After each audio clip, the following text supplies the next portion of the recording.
പറുദീസയിലുണ്ടൊരു മുല്ല, പരിപാവനമായൊരസരമുല്ല, പരിശോഭിതമാണ് നബിയുള്ള പരിൻ പരിശുദ്ധ റസൂലോരെ സ്വല്ലല്ലാഹ്.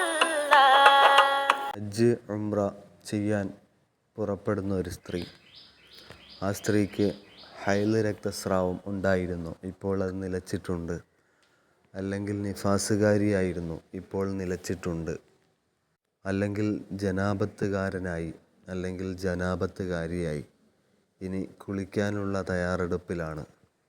ഈ 3 വിധത്തിലുള്ള ആളുകൾക്കും കുളിക്കുന്നതിന് മുമ്പ് ഇഹ്റാം ചെയ്യാവുന്നതാണ്, സഹിഹാകുന്നതാണ്. എന്നാൽ കുളിക്കുന്നതിന് മുമ്പ് അങ്ങനെ ഈ വിധത്തിൽ, ഈ നിലയിൽ ഇഹ്റാം ചെയ്യൽ കറാഹത്താണ് എന്ന് കർമ്മശാസ്ത്ര പണ്ഡിതന്മാർ പറയുന്നു. അപ്പോൾ കുളിച്ചതിന് ശേഷം ചെയ്യലാണ് ഉത്തമം. ഇനി ഹൈലോ നിഫാസോ രക്തം നിലച്ചില്ല, അത് തുടർന്നുകൊണ്ടിരിക്കുകയാണ് എങ്കിൽ ഇഹ്റാം ചെയ്യാമോ? കർമ്മശാസ്ത്ര പണ്ഡിതന്മാർ പറയുന്നു, ഹൈല് നിഫാസ് രക്തസ്രാവം ഉണ്ടായിക്കൊണ്ടിരിക്കുകയാണ്, അഥവാ നിലച്ചിട്ടില്ല എങ്കിലും ഇഹ്റാം ചെയ്യാവുന്നതാണ്,